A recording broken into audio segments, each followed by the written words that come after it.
You know, the real geniuses in politics understood how little they actually knew. Winston Churchill, for example. Okay, there's a guy with a brain. 58 volumes of Nobel Prize-winning literature foretold the rise and the aggression of Hitler, foretold the Cold War when he said that the Iron Curtain was settling across the middle of Europe, invented the battle tank, predicted what we now have as an iPad or a tablet back in the early 1930s. An incredible brain, but yet he knew how little he knew.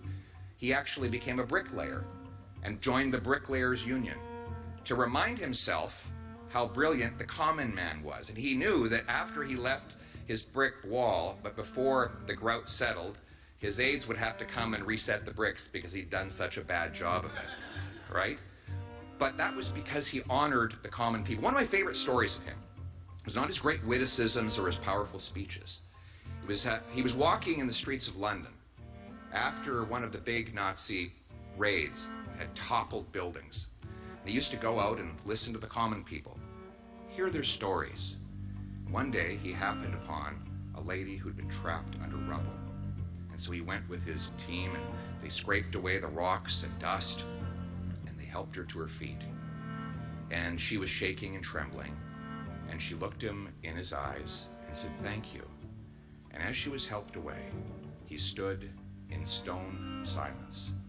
And his staff noticed there were tears pouring down his face. And after a few moments, he said, "There goes greatness." What he meant by that was that wars were not won by kings or queens or even generals. They were not even won by prime ministers. They were won by the defiance of the everyday common person.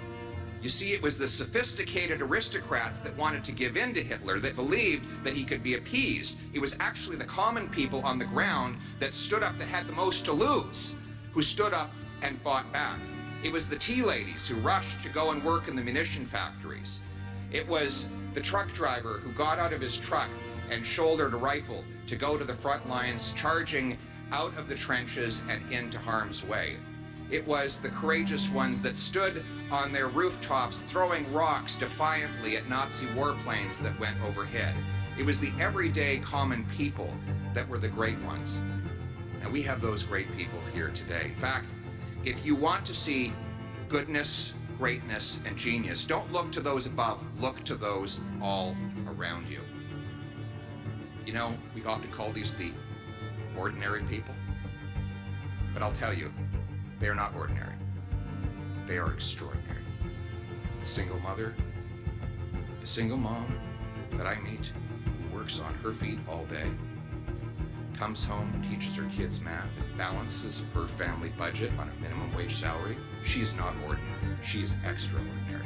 The farmer that masters the sciences of soil and storm to bring food from his field to your fork is not ordinary. He is extraordinary.